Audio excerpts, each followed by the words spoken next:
पटना का विकास करना है और उसको सुंदर बनाने के लिए हम अपना पूरा सहयोग चाहे, सर आप लोग का भी पूरा सहयोग चाहेंगे कि मेरा साथ दीजिए जिससे कि पटना सुंदर और स्वच्छ बन सके। और निगम भ्रष्टाचार का एकदम जड़ से ऊपर तक भ्रष्टाचार है। सबसे पहले इसको दूर करना है, इसका कार्य प्रणाली को दुरुस्त करना है।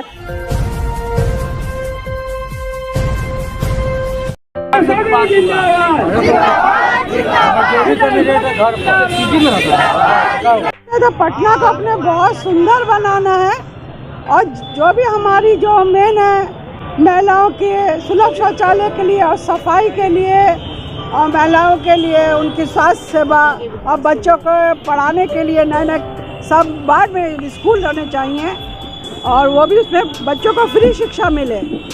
और जितना भी है उस शहर में जितनी गंदगी है उसको दूर करना है और पटना का विकास करना है और उसको सुंदर बनाने के लिए हम अपना पूरा सहयोग चाहे, सर आप लोग का भी पूरा सहयोग चाहेंगे कि मेरा साथ दीजिए जिससे कि पटना सुंदर और स्वच्छ बन सके। हम लोग सबसे कह सकते हैं कि हमारा पटना भी देखिए कि कितना अच्छा है। हम दूसरे शहर की जो सोचे कि वह ऐसा सुंदर है, हम भी दिखाएंगे कि हमारा पटना भी कितना सुंदर कितना अच्छा है। कितनी बड़ी चुनौती मान रहे हैं मेयर भी है, वर्तमान मेयर सभी मैदान में। चुनौती किसको मानते हैं आप? लड़ने वाला का अगर सोच के चले कि सामने वाला खली है और हम बली हैं तो लड़ ही नहीं सकता है। लड़ने के लिए अपना आत्मबल और ताकत अपना होना चाहिए। चुनौती कुछ नहीं है, चुनौती उसको होना चाहिए जो मेरे देख रहा है। तो मुद्दा मेन जो है सो बहुत देखा, जो शहर के लिए विकास का मुद्दा है, सफाई का मुद्दा, स्वास्थ्य का मुद्दा है। मुद्दा किस क्षेत्र में नहीं है, मुद्दा तो सभी है। एक एक करके सभी को दूर करना, जितना भरसक संभव है सबको ठीक करना। खासकर महिलाओं के ऊपर ज़्यादा फोकस है कि उनके ऊपर कोई सरकार भी या पार्षद निगम कुछ भी कोई ध्यान नहीं देता। एक भी शहर में शौचालय नहीं है कि महिलाएं कहीं भी जा सकती हों। उनके पढ़ाई की नहीं व्यवस्था है, उनको रोजगार देने की व्यवस्था नहीं है। हम लोग कला कौशल केंद्र वगैरह जो खोल के उनको सिखाते तो ज़रूर हैं, लेकिन उनको पैसा कहाँ से उपार्जन इसके तरफ नहीं देखते हैं। तो ये सब बुनियादी बहुत सी चीज़ ज़रूरतें हैं। बच्चे जो हैं पढ़ते नहीं हैं, छोटे छोटे बच्चे जो हैं उनको जब तक आप KG 1 से शुरू नहीं कीजिएगा, उनको शिक्षा देने का उनके दिमाग में नहीं बैठाइएगा पढ़ाई की बात, तो वो आगे चल के नहीं पढ़ पाते। इसीलिए कोई 2 क्लास के बाद छोड़ देता है, कोई 5 क्लास के बाद छोड़ देता है। सुविधा उनको देनी है, निःशुल्क पढ़ाई देना है, निःशुल्क स्वास्थ्य देना है, निःशुल्क सफाई का जो सफाई के अनावश्यक तरह तरह का रोज एक नया टैक्स लगा देते हैं। पब्लिक तरफ से टैक्स देते देते एक ढंग का टैक्स आप बांधिए कि इतना रुपया आपको देना, उस हिसाब से आप गृह कर अलग लेते हैं, मल कर अलग, उसके बाद आप सफाई टैक्स अलग लें, कचरा टैक्स अलग लें। होल्डिंग का टैक्स आपने इतना एक बैग बढ़ा दिया कि नया आदमी आप अगर अपने पिता के नाम पर अपना चमाना चाहते हैं तो आपको इतना टैक्स देना पड़ता है तो आदमी सोचने लगता है। बहुत सी विसंगतियाँ हैं आपके नगर निगम में।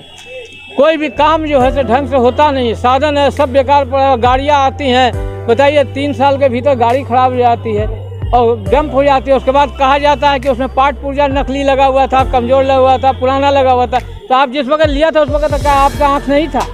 आपकी टीम क्या है, आपका ऑब्जर्वेशन कहाँ है? ये सब पैसा खाने की बात होती है और निगम भ्रष्टाचार का एकदम जड़ से ऊपर तक भ्रष्टाचार है। सबसे पहले इसको दूर करना है, इसका कार्य प्रणाली को दुरुस्त करना है। सारा आपका शहर अपने आप सही हो जाएगा। अब 44 नहीं, आप बहुत पीछे हैं, 65 स्थान पे है पटना।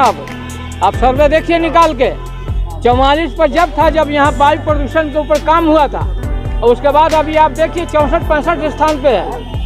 क्या कारण मानते हैं? कारण यही मानते हैं कि आप कोई काम ही नहीं कर पाते हैं और उसके ऊपर से नमामि गंगा वगैरह के नाम पर सारी सड़कें खोद डाला। अरे काम ऐसे नहीं होता, काम ऐसे होता कि अगर एक साइड से काम कर रहे हैं तो आप आगे बढ़ते हैं तो पीछे को फिनिश करते हुए जाइए। आप सारे शहर को डिस्टर्ब कर दिया। आज आप किसी भी रोड से किसी भी क्षेत्र से गुजरना चाहिए तो स्मूथली नहीं गुजर सकते हैं। क्यों? ऐसा नहीं काम होता कि एक तरफ खोद दिया तो पूरा शहर को खोद दिया एक साथ। अरे आप एक तरफ से बनाते जाते दूसरे तरफ खोदते जाते एक साथ। बिल्कुल सराहनीय है कि पार्षद का चुनाव होता था, उसके बाद जो आपका मुख्य पार्षद है पैसे के बल पर जीतता था, किसी को 20 लाख 30 लाख दे दे के जो आप खरीदते थे अपने पार्षद को, उसके बदौलत आप महापौर बनते थे। ये उसको तोड़ने के लिए सरकार ने ये कदम बहुत ही अच्छा किया है। कम से कम जनता तो सोचती है कि हमको अपने क्षेत्र का महापौर ऐसे को लाना है जो हमारा काम कर सके। अगर मैनिफेस्टो पढ़िए तो 7 मुद्दा है जो सबसे बड़ी बात है। बताया आपको कि सबसे पहले महिलाओं की सुरक्षा, उनका स्वास्थ्य, उनको बाथरूम की सुविधा। दूसरी चीज़ यह कि हर क्षेत्र में पढ़ाई, बच्चों के पढ़ाई की सुविधा निःशुल्क उनका, और पूरे महिलाओं के स्वास्थ्य शिविर लगाना और स्वास्थ्य केंद्र स्थापना। 3-4 जो मूलभूत सबसे जरूरी है उसको तो सबसे पहले करना।